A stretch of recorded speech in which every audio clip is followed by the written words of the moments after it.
This is Jim, and Receiving this message. We are Ken Jennings and John Roderick. We speak to you from our present, which we can only assume is your distant past, the turbulent time that was the early 21st century. Fearing the great cataclysm that will surely befall our civilization, we began this monumental reference of strange and obscure human knowledge. These recordings represent our attempt to compile and preserve wonders and esoterica that would otherwise be lost. So whether you're listening from an advanced civilization or have just reinvented the technology to decrypt our transmissions, this is our legacy to you. This is our time capsule. This is the Omnibus.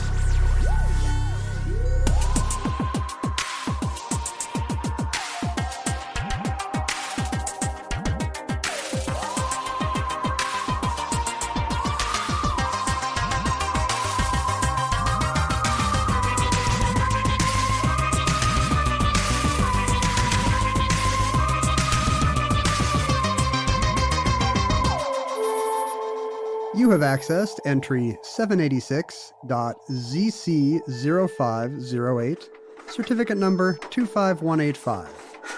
Thomas Midgley.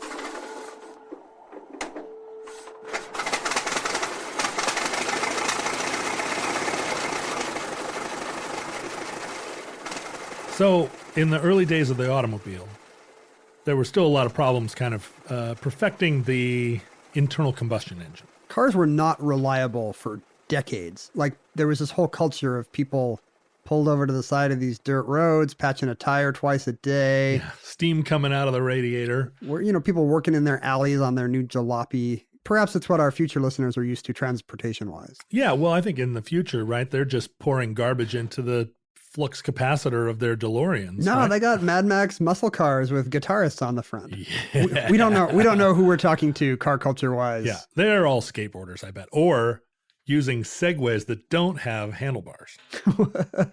We finally evolved balance for a handlebarless Segway. Evolution finally caught up. I always felt that the big mistake of Segways was they put those stupid handlebars on them. If they had introduced them initially as like X Games style cool kids sports things, we would all be on Segways now. Because they do have those now. You see, here in Seattle, you see people ambling down the sidewalk on their weird one-wheeled contraptions. Yeah. And it's, obviously still there's a little bit of a nerd stigma to them. You never see somebody go by on one of those where your feeling is necessarily, this guy doesn't work at Amazon. That's the raddest person I ever saw. Most of the time you're like, whoa, that still is pretty cool. He has that, but it's the coolest thing about him. But so cars were a nightmare, basically. Yeah, well, and Americans have always been tinkerers, and there was an aspect of tinkering. Yeah, that's a funny idea that a car was a hobby item. Mm-hmm. It wasn't something that every family had as a utility. It was something that your weird dad bought before he got into ham radio or bird watching or something. Right. Even as late as 1908, the vast majority of people were still in horse-drawn carriages, and carriage making was still kind of a major industry. In fact, Flint, Michigan was a carriage building center. Long time before it became an auto corporate town. It was where carriages were made. Well, that's a hopeful sign for Flint in the future, that they might emerge with some third wave of... Well, they may be Segway makers. Transit technology. Eventually. But then 1908 was kind of a watershed moment, right? That was the introduction of the Model T, and it was also the incorporation of the General Motors Company. General Motors acquired Buick. They quickly acquired all these little sort of craft makers, Buick and Cadillac and so forth. They assimilated all these small auto companies and formed this large corporation making cars. And I assume the Model T, as kind of the first mass-produced, mass-popular car, was it also inexpensive? Was it more affordable and attainable to the common man? Yeah, less so. Less expensive, right? When the Model T was introduced, I think there were 8,000 privately owned cars in total. Wow. And they're probably made by 800 different companies, right? Yeah, right. Everybody's just putting them together. Everybody's bicycle shop has been modified to make a weird boutique car. And interestingly, electric cars were invented at the time and were sort of just as functional as gasoline-powered cars. Yeah, electricity and steam were both an option. Right. It's just some accident of history that sends us down the... I think there were reliability problems with a lot of these things. battery life and such that made fossil fuels the way to go. But that kind of locked us into the 20th century we got. Right. And early car companies, General Motors in particular, like made alliances with Standard Oil such that it did feel a little bit like a trust. They made a universal decision, and Goodyear, right, making rubber tires, like they all were working together. It was all cigar smoking men in dark rooms that gave us the 20th century. With big lapel double-breasted jackets. If not for Goodyear, what would the tires have been made of, though? Like, what were the other? Was there a guy making bamboo, but he just didn't write a big enough check to Henry Ford for his bamboo tires? Interesting. Maybe bubble gum. Potato starch tires. I don't even know what. So these initial cars had a lot of sort of problems trying to get the thing off the ground. There were fuel availability and quality problems. And one of the major problems with the early mass-produced internal combustion engines was a thing called knocking, engine knocking. And this existed until, I mean, in my own life, engines would knock. Sure. You gotta take it in. It's not, something's wrong. It's knocking, it's pinning, it's pinging. Pinging, right. Are those different, knocking and pinging? Well, there are a couple of things. There's something called pre-ignition, which is where the fuel and air mixture in an engine is igniting by virtue of the heat of some hot spot or some like problem within the motor. It's igniting before the spark plug fires. So it's igniting when it's not supposed to. It's igniting when it's not supposed to. Now that's also true of knocking or pinning. The fuel air mixture is igniting at the wrong time. And it's not that it's igniting before the spark. It's igniting not at the optimal moment in the rotation of the motor, right? There's a perfect moment in an internal combustion engine where the fuel and air mixture is compressed at the peak second where the explosion is going to generate the most energy through the piston. And if it happens a little bit before or a little bit after, it's kind of like a tennis racket hitting a ball not in the sweet spot. And this is something that you can fix or address not just with engine design, but actually with fuel quality, right? Like higher octane fuels or whatever address these problems, or yes, higher octane fuel. You can do additives. You can change the timing of your spark ignition with your distributor. There are a lot of different solutions to it. But in the early days of trying to solve this problem, one of the easiest and simplest solutions was to just introduce ethanol into the fuel. Ethanol is basically just alcohol. It's the same exact stuff that's in vodka. Right. And super easy to produce, super cheap. And you put it in there, and it boosts the octane, a little bit of the gas, and it's sort of a knocking solution. So this thing you see in movies where some hillbilly dumps a jug of his pot liquor into the car engine and it starts to go, and then he gets some kind of turbocharge, like... That's actually based on a true story. It is. And in fact, in our present day, futurelings, the early 21st century, ethanol is again a very fashionable fuel additive. I assumed we were just propping up corn farmers through all kinds of corrupt political maneuvering. Well, I mean, in Brazil, ethanol is actually like a big, like 25% of the gasoline is ethanol. Here in the United States and in Europe, it's limited to about 10%. Ethanol isn't a perfect gasoline equivalent. It's about 1.5 parts ethanol achieves the same amount of joules or whatever combustion strength as regular gasoline. But you can add it and mix it, and normal engines will burn this mixture. And there are actually ethanol-only fuels, cars. You can modify a car to just run on corn. Just run on pure corn gasoline. And the advantage, of course, is that at least if you discount the vast land and water and fertilizer required to grow all this corn and hemp, you can make ethanol out of a lot of things. Oh, wow. So you can have like cannabis-friendly engines. It's basically just the fermented sugar of these plants, and corn is a very sugary plant. And getting sugarier in our lifetime. Yeah. I feel like sweet corn today is like as sweet as Kool-Aid was when I was a kid. ConAgra or whatever is trying to really, really bump up the tastiness of corn. We're speaking to future people who are eating now corn that's like 85% sugar. Well, on corn that's gigantic, right? So each kernel is actually a meal. That's right. And I'm sure that ConAgra is basically the government. The only corporation somewhere in the future. Futurelings, I'm sorry if speaking about ConAgra this way is some kind of... Is ConAgra a god to you? Yeah, Are we now running afoul of your blasphemy laws?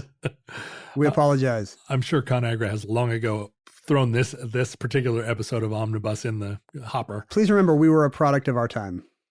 But in the early days of General Motors, a part of this collusion between these men with cigars was a recognition that ethanol as an additive gave them almost no profit opportunity because it's just alcohol. You can find it anywhere. You can make it anywhere. And they wanted an anti-knocking additive that also was exclusive to them because this is how American capitalism works. You want a product that you can copyright that no one else has access to. Sure. You want Techron. Techron, right. Or what's the stuff that Certs always had? Retsin. Retsin. You know, even if you're just making breath mints, you want to give the idea that your laboratory has produced some amazing new chemical breakthrough that has better breath freshening powers. Retsin, I've never seen that on the periodic table. How do I get it? How does one synthesize Retsin? I need it. It makes one more virile. It means that you can fly. Sure, so you put it in the ad once you make up a fun name for your thing. Right, and that is exactly what happened here. There was a sort of a laboratory, like a research element to General Motors early on, and they had some scientists there that were trying to solve problems. And in our contemporary time, if there's a problem that needs a solution, we generally just send some recent college graduates to their computers to develop an app to solve it. But at the time, in the early 20th century, there were still real problems to solve. Physical problems. You needed a guy with a white coat mixing things in beakers. Right. Or a machinist like building a part that was going to, save us work. There was a new washing machine or a blender or a radio. I hope that our future listeners are again living in a time where actual innovation is possible, where so much has been lost that it's not just, hey, you can combine the front of this app with the back of this app, and now your refrigerator knows the temperature in your stove or and whatever. You can check it when you're on vacation.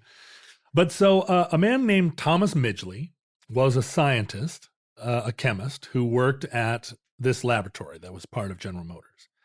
And Midgley realized that if you put lead, a common compound, or a common element, if you put lead into gasoline fuels, it affected knocking. It changed the explosive quality of the gasoline enough that it was a knocking suppressant. I've read that he started with iodine because he thought making the gas red would make it burn hotter. So obviously... Maybe not the sharpest knife in the drawer, even if this guy's got a white jacket. Well, back in the day, you tried everything, right? Right. It's all trial and error, man. Edison said it was an 1% inspiration and 99% perspiration. And Edison did the same thing, trying to find the right filament for his light bulb. He's trying camel hair and llama hair, and he's just trying thousands of different filaments. And this was all part of this age of invention. Midgley comes up with this lead additive. Just by working his way up the periodic table, I think. He started with gold. He tried every other element. He started with hydrogen. And lead actually solved the problem, much to his surprise, I'm sure. Yeah, and it was realized that, they could make this into a gasoline additive that was proprietary. It wouldn't be just enough some guy sitting on the side of the road with steam coming out of his motor couldn't just throw some powdered lead in his gas and solve the problem. And it was already, for many centuries, understood that lead was a toxic poison. But yeah, I'm sure the knowledge of that must go back to, I don't know when. Like the Romans, our word for plumbing comes from, PB, plumbus or whatever, the word for lead. Right. So people must have known for years that, there's downsides to having your water supply come through lead. I think maybe lead plumbing remained a mystery to people, that there was a lot of effect of it, but they continued to use lead in plumbing until recent memory. Sure. I think the understanding that lead was toxic might have been a side effect of alchemy. All these guys trying to turn lead into gold all got lead poisoning. And they wonder why they're their lead hand is turning green and falling off. And probably at first they thought maybe God was intervening because God didn't want there to be. Please don't meddle in my affairs. Right. I will make the gold. I'll put the gold in the hills. But there's been a long history of understanding that lead was poison. And the car companies were just like, well, what could go wrong? Well, they thought that adding it to gasoline, it was going to have a negligible effect, but they knew that it wouldn't be popular. So, so although the compound itself was called tetraethyl lead, they renamed it ethyl. They left off tetra and lead. Right, but they made it sound really close to ethanol. Like ethyl is not ethanol at all. It's a copyrighted name of this lead, basically like powdered lead. It's funny that in our time, when you fill up a car, the cheapest option is still called unleaded. Right. A relic of a time when ethyl gas was the norm. I'm jumping ahead a little here, but I think a lot of people might get the wrong idea that that's because gas just comes out of the ground with lead, and that the nice service stations have been removing the lead for you. They've been unleading it. Right. And that's not true at all, right? It's like decaffeinated coffee where you go, whoa, wow, I guess it must have a lot of caffeine coming from the plant. So it never had lead. Gas shouldn't have lead. Gas does not have lead. Lead was added. And when I was a young person and when I was a kid, there was only leaded gas. Yeah. I still remember regular and unleaded, and my parents putting in regular because it was cheaper. Right. And that happened in the late 70s where we started adding catalytic converters, which were taking some of the pollutants out of gasoline. And then by the 80s, there was unleaded gas, which you could only burn in certain cars. You couldn't put unleaded gas in an old car. Our Pinto needed regular. Yeah. That's funny that the thing that led to this was the invention of the catalytic converter, where lead screws up, I guess, the chemistry of that somehow. So the car and the gas companies didn't start taking lead out of gas because of the amazing toxicity and of health threat. They just wanted their new gadgets to work smoother. Well, there was a recognition finally on the part of the EPA. The American government and governments around the world were like, wait a minute, this is creating a toxic world. I assume the government played nice with them for many years, though, since there was 60 years of lead in gas. Well, I mean, I assume the right people got the right donations. There's a famous saying that what's good for General Motors is good for America.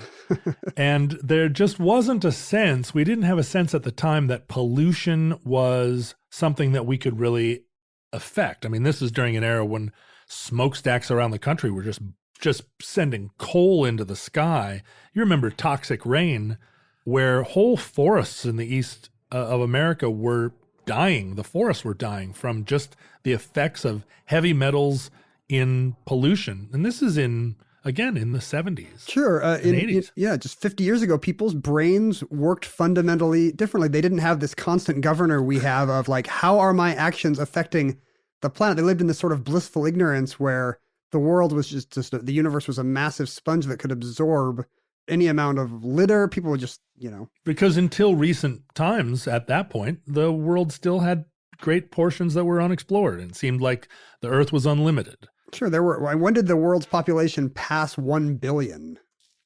Well, that's a good question. I think it was in the 20th century, wasn't it? Yeah. I mean, we're now at 7 billion. Okay, it was 1 billion at the beginning of the 19th century. Oh, okay. But it didn't hit 2 billion until like the 20s. Wow. All right. So it took us 100 years to double. And then the 2 billionth human might still be alive today in our time, although he would be 90.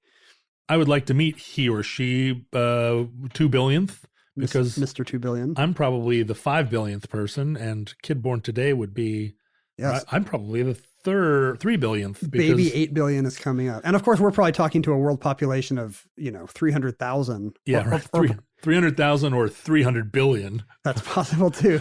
Living in some massive superstructure that extends out past the orbit of the moon. So anyway, Midgley develops this lead additive and it's hugely successful with General Motors and with the oil companies. And I mean, it was all like, hey, we can make a ton of money. Midgley was given an award by the American Chemical Society. He was a hero in his time. He did very shortly develop a severe case of lead poisoning. Really? From working with the lead, he poisoned himself. Well, I saw that, when he was challenged on the possible toxicity of his invention, he would just pour ethyl gas on his hands and be like, I'm not worried. Look at me. He would put his face down into a big jar of lead. and blow bubbles? Yeah, and just be like, check it out, and take big, deep breaths. Well, he poisoned himself. And eventually, he lost his position on the General Motors lead program. Sure, losing 65 IQ points will do that to you, probably. But he still was in the employ of General Motors. And as General Motors and Standard Oil and DuPont, eventually it transferred to DuPont to make this material. DuPont, who is sort of a famous company a famous chemical company in our time that made some other great things like Agent Orange and just famous for making evil things. Yeah, although they make probably plenty of wonderful things. I'm sure they make Teflon and stuff too. I'm sure the table we're sitting at is made out of something made by DuPont. But the Google mantra, don't be evil, is actually a takeoff of the DuPont official motto, be evil. Be evil. Make evil chemicals. At the DuPont factory, employees were dying of lead poisoning. Jeez. and getting mental illness as a result of lead poisoning, to such a degree that the state of New Jersey said that they could no longer manufacture this product in the entire state of New Jersey. When you're too toxic for New Jersey. Exactly. Of any U.S. state. Wow. And they had a real problem with manufacturing this where employees did not hallucinate, go insane, and die. Like on their first day, probably. Right. So Midgley was kind of forced out in a corporate reorg after having been given all these tremendous awards for the development of this product. And as we say, this was happening in the late teens, early 20s. We continued to have lead additives in gas until our lifetimes. Yeah, I think 86 maybe? The 80s. So Midgley kind of bouncing around, still working for General Motors, or working for a lab that's part of the General Motors enterprise. Still putting a big spoonful of lead in his coffee every morning. Having recuperated in Florida from his lead poisoning adventures, multiple lead poisoning adventures, one of the other companies owned by General Motors was Frigidaire, the maker of refrigerators. And refrigerants and coolants were also a new technology. We were trying to solve this problem of how do you keep things cool? How do you keep food cool? Is a guy going to bring a big block of ice to your house once a week? That's typically the way, right? That's middle-class America for, as recently as the early 20th century. Sure. They would go cut ice out of lakes and then store them in warehouses covered with straw. Yeah, like sawdust somehow keeps ice from melting. I never understood this, but I guess it does. It does, long enough that even in the summer, you can have the Iceman come and deliver a block of ice. I assume you lose a lot of ice, like some melting happens. You just make sure you cut big enough chunks that there's still some left in July. Yeah, as time goes on, right? You don't just wheel out all the ice that you dropped in there. There was actually a project in our own time where someone was going to lasso an iceberg. Oh, right. And bring it down and sell it as like super ice for cocktails or whatever. Anyway, so Frigidaire there were, again, people in labs working with chemicals, trying camel hair filaments, looking for a solution to this refrigeration problem. Machines were going to transform our society. The argument at the time was that all these labor-saving devices were going to give middle-class people a lot more leisure time because you wouldn't be ironing your sheets all day on Wednesday. You wouldn't be hanging wash out to dry. You wouldn't have to can all your food to keep it through the winter. Yeah, think of all the just life-changing, labor-saving things that actually happened around that time, dishwashers and washing machines. Yeah, people were doing all this by hand. Yeah. And that would be just 8 hours of your day. And plus, heating your home and these things that we think of as basic aspects of modern society. I mean, flush toilets, indoor plumbing. These were innovations. Most of our time-saving innovations today are so minimal, right? Like, hey, this will combine 2 cycles of your dishwasher or something, Well, and the astonishing thing is all these labor-saving machines saved us 0 labor. I mean, everyone still works. The expectation is that you work a 40-hour week, that you go to work in the morning in your car and you come home at night. and have a couple of hours before your kids go to sleep. I guess sociologically what it did was it put women in the workforce, right? You didn't have half your population scrubbing undies on a washboard all day. Right. Although it didn't really increase what you would think of as actual production of happiness. It didn't make... It put women in the workforce to handle an additionally large workflow or work need, which was largely shuffling papers around. I mean, if you think about what work looked like for people from 1968 on. There was a lot of busy work. Right. Not even in white collar jobs. Quite a bit less washing and ironing and quite a bit more pushing push carts full of paper up and down aisles and taking stuff out of people's outboxes. Putting things in pneumatic tubes. So Frigidaire is trying to solve this refrigeration problem because that is really going to revolutionize how people live.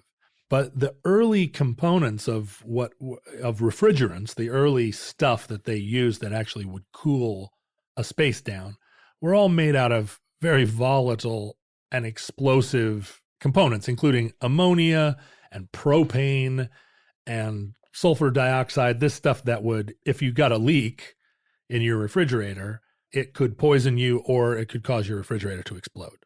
And this is, I assume they work sort of like heat pumps today. You put this stuff under pressure and it evaporates or condenses or whatever. And in that phase change, it lowers temperature. And you can blow that air into a box full of milk. That concept was developed. It was just, how do we... What's the most efficient thing to squeeze to make that coolness produced? Right. And what's something that won't kill us? And so Frigidaire was owned by General Motors.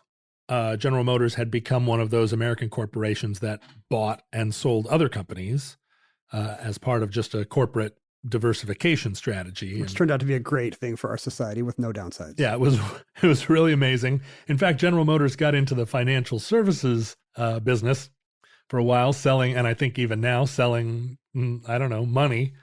And unfortunately, and I don't want to jump too far ahead, but let's jump ahead to 2009 when General Motors, the largest car manufacturer and one of the largest corporations on the planet, went bankrupt as a result of the financial crash and had to be bailed out by the U.S. government to the tune of between $30 and $50 billion. So we now know that what's bad for General Motors is also bad for America. Right. But at the time, things were really booming for General Motors, and they were asking themselves, how do we get a better refrigerant that isn't also like a poisonous gas or a kind of napalm? And so who was the hero of the laboratories but Thomas Midgley?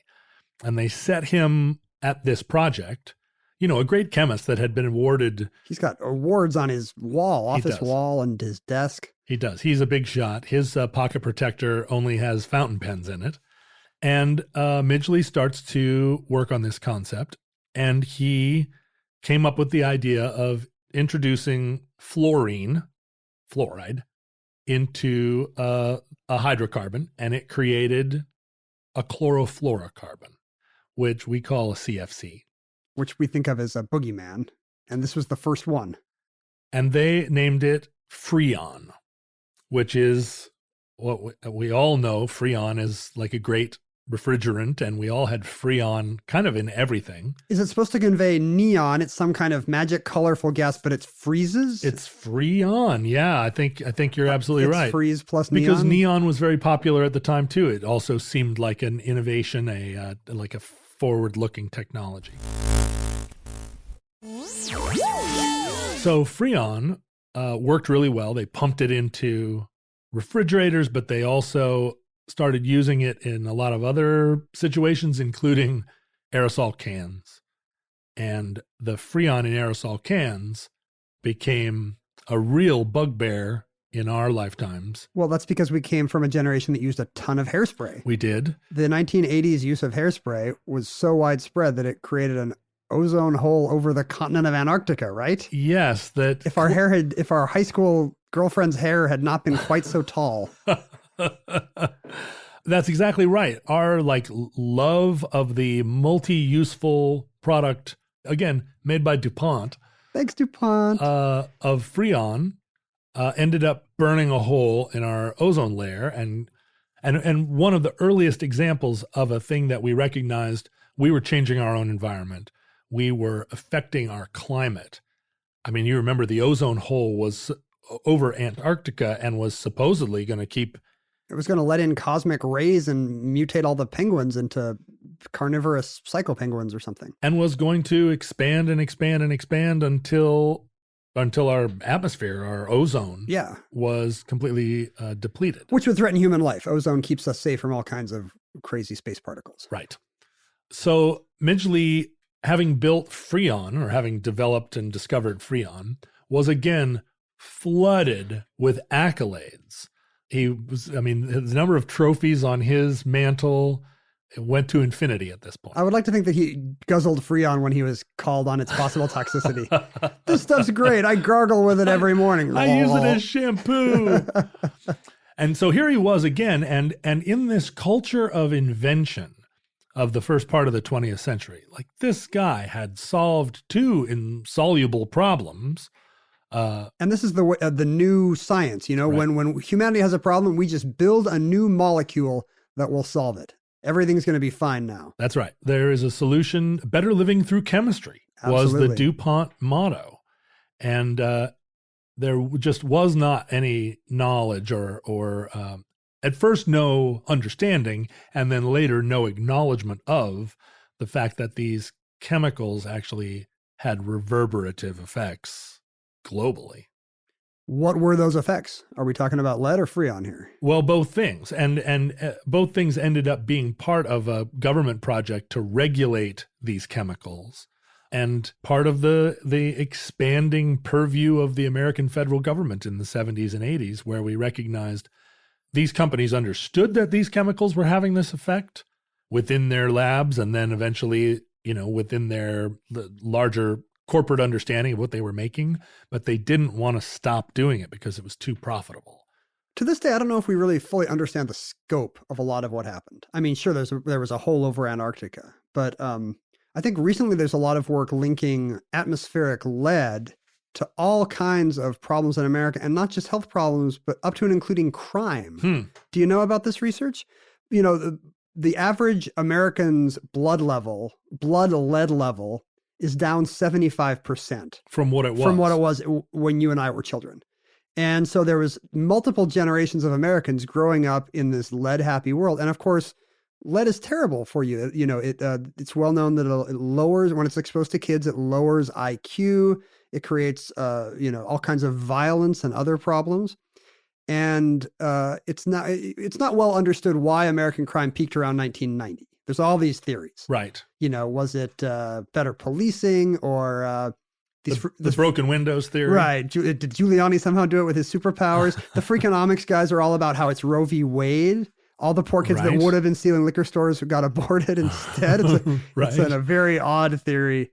But we were headed, it felt like we were headed to an Escape from New York style dystopia, where all the inner cities were crime-filled wastelands. And there's a theory that's connected to, because there isn't that much atmospheric lead. It's not a thing that, under normal circumstances, without human contribution, we wouldn't be breathing and chewing on lead. Sure, a tiny bit, it turns out, is enough to make a big difference, and it was 4 times what it should be, basically. And, when crime peaked in U.S. cities around 1990, it's now down, by the way. Americans in surveys constantly say that crime is at an all-time high. Yeah. And that's not true. Crime in New York City is down 75% from what it was in 1990. And that's mirrored in all major cities. Wow. And it turns out if you study the timing of where crime goes up and down in different countries, in different states, in different cities, and in one study in New Orleans, even on the neighborhood level, you can see exact links to lead contamination. Wow. To the lead toxicity in different areas and when different places actually ban the stuff. Well, and during this same era, I mean, lead exposure was not just limited to fuel, Sure. because paint, house paint and all sorts of paint, was also like full of lead. Lead was sort of a tint that could be used to cause or make paint that was sort of yellow or a better white. Yeah, lead white was, I think, still kind of a paint we used as kids, which Yeah. I'm sure we should not have been. It made paint dry faster. It made paint stronger. It made, it resisted moisture. It just made paint a lot better. And until 1978, when, again, the U.S. government intervened and started to say, like, you can't have lead in paint.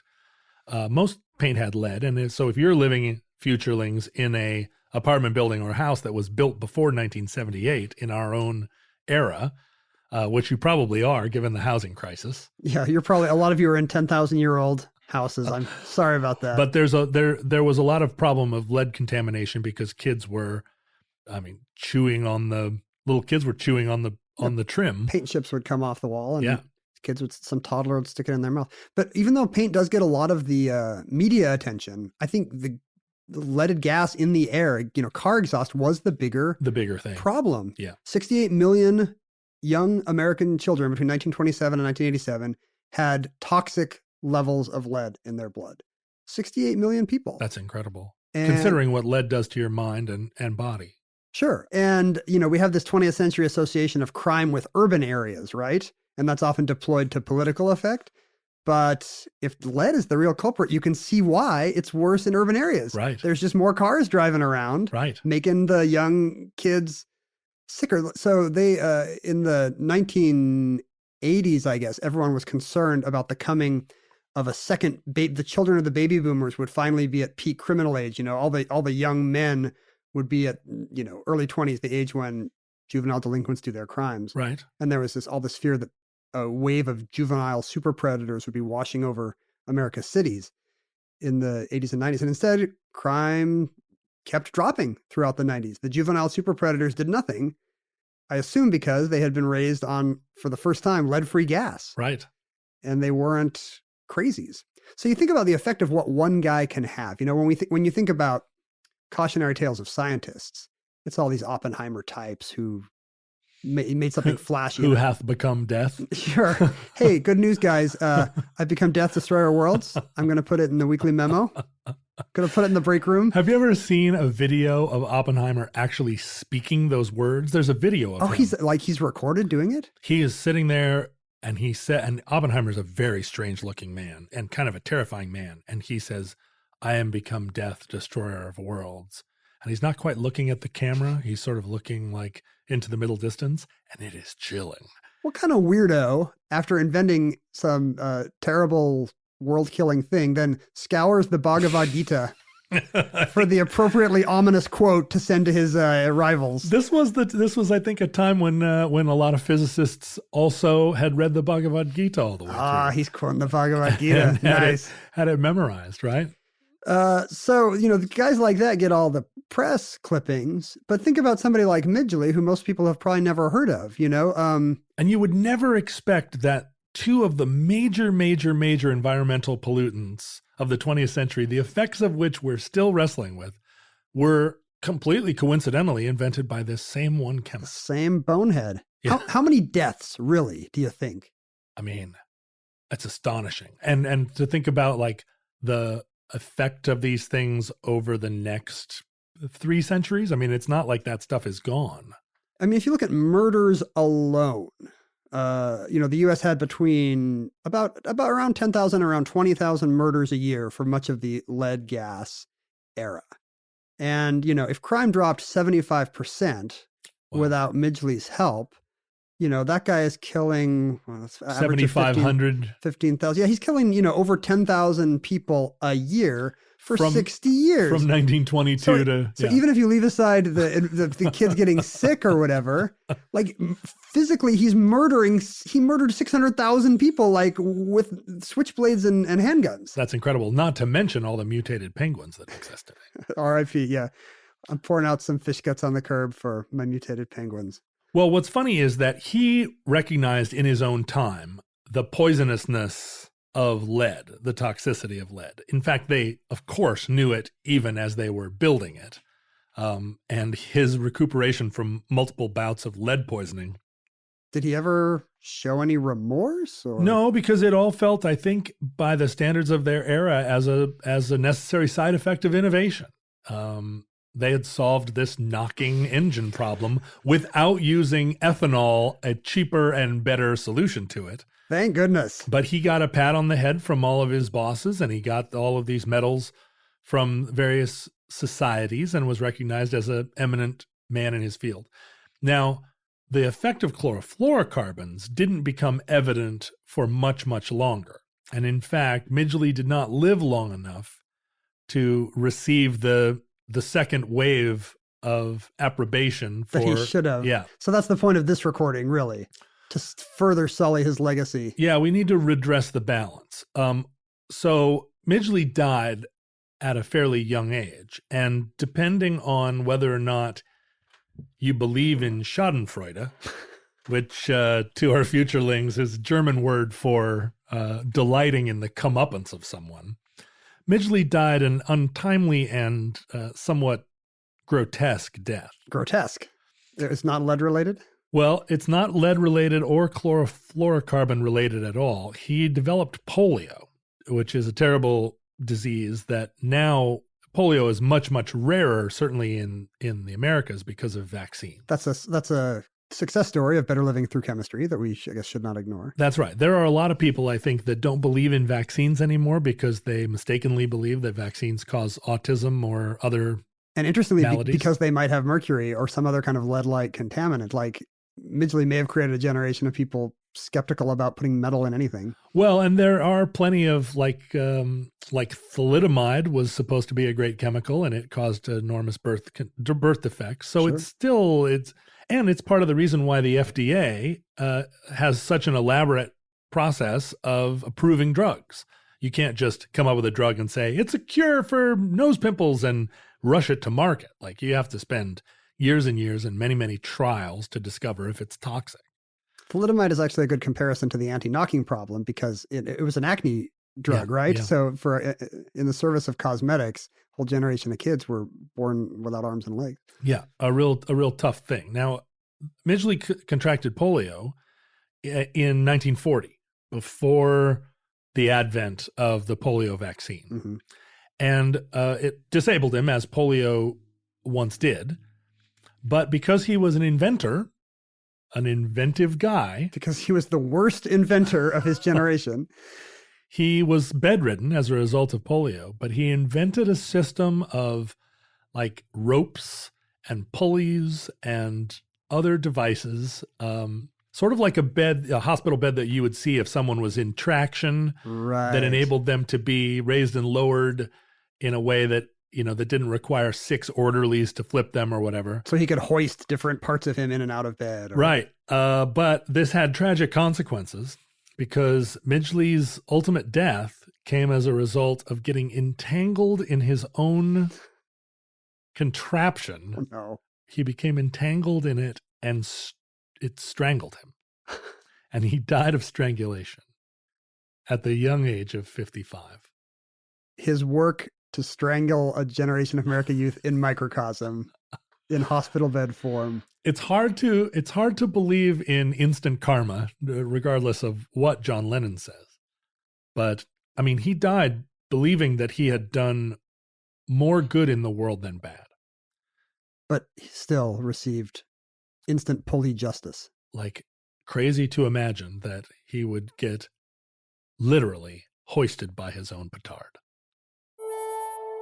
And that concludes Thomas Midgley, entry 786.ZC0508, certificate number 25185, in the omnibus.